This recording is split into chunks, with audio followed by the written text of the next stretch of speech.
बिस्मिल्लाहिर्रहमानिर्रहीम। अस्सलामु अलैकुम वरहमतुल्लाहि वबरकातुहू।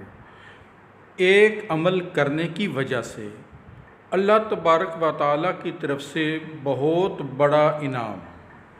रसूलुल्लाह सल्लल्लाहु अलैहि वसल्लम ने इरशाद फरमाया, जो शख्स अपने बिस्तर पर सोने के लिए जाते हुए 3 बार ये अल्फाज कहे, अस्तग़फिरुल्लाहल अज़ीम अल्लज़ी ला इलाहा इल्ला हुवल हय्युल क़य्यूम व अतूबु इलैह, मैं इस अज़ीम तरीन अल्लाह से इस्तिग़फ़ार करता हूँ कि जिसके सिवा कोई माबूद बरहक नहीं है और वो हमेशा ज़िंदा और ताअबद कायम व दायम रहने वाला है, और मैं इसी की तरफ रुजू करता हूँ।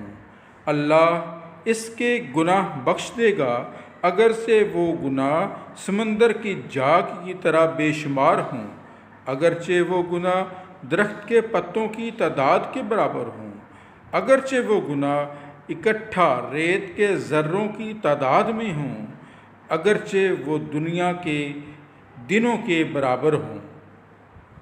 हदीस तिरमिज़ी शरीफ।